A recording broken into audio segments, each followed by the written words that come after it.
let's just get this out of the way right out of the gate. Coffin Dodgers is a brilliant premise. I won't argue with you, because there is no debate.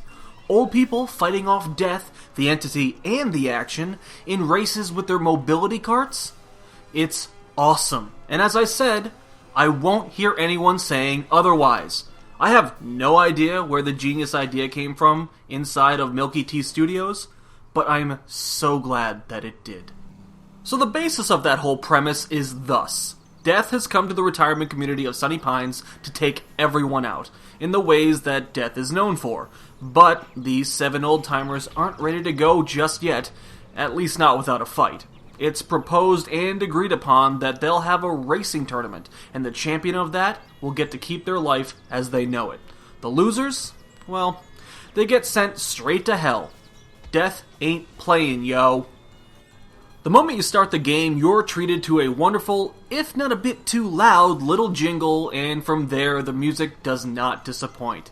Every track is kind of the same, but varied enough to warrant its existence, especially when you factor in they're based off the level motif you're in. Whatever the case may be, the music in this game is jumpy, catchy, and if my memory and feelings don't deceive me, almost like it's Wallace and Gromit or Pixar-esque in style. Clearly, I really like it. Graphically, Coffin Dodgers isn't going to, or even trying to win any awards with earth-shattering graphical prowess. However, what they do offer up is actually pretty charming. The overall look and feel has me thinking that if you didn't know any better, this was a really high-resolution port of an N64 game, right down to the movement and the animations. Now, I know what you may be thinking here, but no, I don't mean this as a bad thing. Like I said, the look of the game is charming, and this art style really helps that out. It feels like this could have gone toe-to-toe with Mario Kart 64 almost 2 decades ago, and given it a run for its money. That's both a good and a bad thing, but I'll get to that in a bit. Within the story mode, which is perhaps the main attraction here, there are, as mentioned, 7 playable oldies to choose from, with death unlocked at the end. Each gets a nice little write-up for us to connect with them, but other than that, everyone is essentially the same right down to the cart. Where you venture off eventually is in your garage, in which you upgrade your vehicle with things like better engines, gearboxes, and baskets, which are for holding the consumable weapons. You earn experience by hitting racers, bystanders, or certain objects in this mode, and with that, at the end of each race, you get money to spend on those upgrades. By the end, should you survive that long, your ride is a much better machine to help you stay ahead of the inevitable. There are 4 locations in story mode, and by that token the game, to battle it out, each with 3 levels to race and cause havoc in. At the end of each area, the bottom performers are left to their word and their fate is sealed. Death takes them. The interesting thing this time is, Death doesn't just put them in the grave to stay. He resurrects them as his zombie army and uses them to race against the remaining seniors.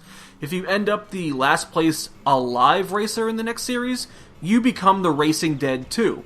Again, it's a damn good idea, this game. At the end of it all, when you win, Death is ousted from Sunny Pines and you live to see another day. The cool thing about this is, when you do win, you're encouraged to play through again, only this time as Death. Not only because of the achievement or trophy tied to it, but also because the ending changes and you get to see the aftermath of Death winning, with what I really hope is the hint of a sequel. Milky Tea friends, please, make this happen! The other modes are a mix of classic racer and new ideas. The quick race mode is for 1 to 4 players, and the time trial mode is for a single player.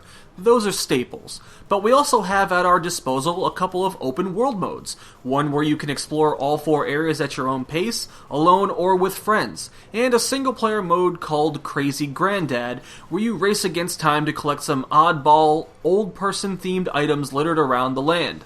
The open world stuff, it's a nice little idea, and I did have a few moments of fun, but ultimately, it's a side attraction you may or may not play more than a handful of times. The racing itself is pretty standard fare, and exactly what you'd expect from a kart racer game. Comparing this to Mario Kart is a very valid thing, so if you know that game, you can jump right in here. Although sans drifting, but with a road rash-like strike attack. You're lucky these old bags can even wake up to race, so don't go asking for the moon here.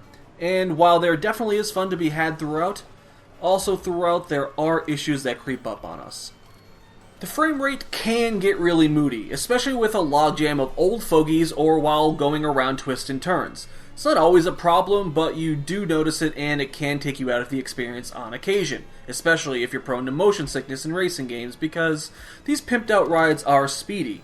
The consumable items and weapons you pick up in the races are old-timey suitcases, which is a nice little visual touch, but when trying to grab them, it feels like their hitboxes are really precise, with little to no leeway on squeaking by and nabbing them. It may be a little gripe, but in the long run, there were plenty of occasions I felt like it was right on top of me, and I was cheated out of getting an item. Another control issue is that they overall sometimes feel really floaty. Not as badly once you upgrade your cart, but even with a fully upgraded ride, the controls can still turn a simple move early on into a race ender. With the story mode being the main attraction, and how could it not be with this premise? Have I told you what I think of this game's premise yet? Do you have a couple of hours of free time right now? Okay. I'd have liked it to be a little bit longer. It felt like it was over so quickly. Yes, there are 13 races, but each track isn't 100 miles long. They can be over in a few minutes. Sure, you can replay them with death to get a different ending, but those are the only incentives other than upgrading your cart, which can carry over to every other mode should you choose to. But when this can be done in one run, it's not that great. If every character had their own ending, this mode's length wouldn't be such a downer, but they don't. It's us versus death. I just think it would have been much more resonating if each Elder had their own ending. I understand the overall ending and how it exists, but that didn't have to change. You could have added on specific endings. I know it's a gripe and a nitpick, but it would have added longevity in my opinion. And one final downer I wanted to bring up was a pretty annoying bug I encountered while using the shield item. If you had a shield in your basket and were knocked off your cart, using that shield meant you pretty much should just quit the game and restart the race, because it caused you to stutter and move in tiny spurts. There's almost no way to recover from that. What's worse is you kind of have to use your items, unless you just want to forego any others the rest of the race. This was mostly encountered on the graveyard races, but it happened elsewhere once or twice. Overall, though, it happened a lot. If you're a fan of easy achievements or trophies, this game should definitely be on your radar. You should have no trouble completing this game. In fact, you could probably do it in an extended play session.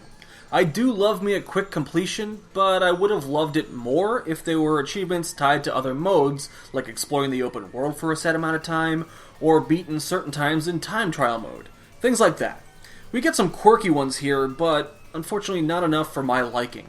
And I love achievements and trophies. Like, love. A lot of love. I really like them. Overall, if you're in the market for a local multiplayer-only kart racer, you might want to look into this game. Of course, online play would have been a great thing, and it definitely would have given this game more life. No pun intended, I think, but such is the give and take of a small studio. Maybe if the game does well, we'll see an add-on or maybe in a sequel with it. And ragdoll physics are still a good time, even when used on people who are over 6 decades old. The wipeouts can look hilarious. Content-wise, it's a bit lacking and on par with an N64 game, but to its credit, it isn't asking for $60 to $80 to own it either. I had plenty of fun with Coffin Dodgers, while it lasted. It unfortunately just didn't last as long as I would have liked.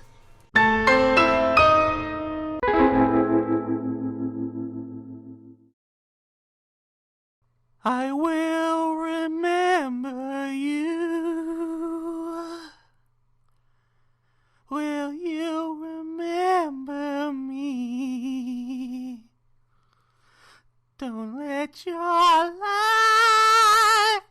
pass you by. Weep not for the memories. Remember the good times that we had. I let them slip away from us when things got bad. Luckily I first saw you smiling in the sun. I wanna feel your warmth upon me. I wanna be the one.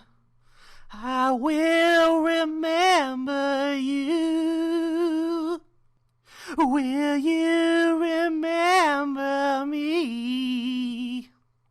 Don't let your life pass you by. Weep not for the memories. Hey, Death, you don't belong in here. Get out of here.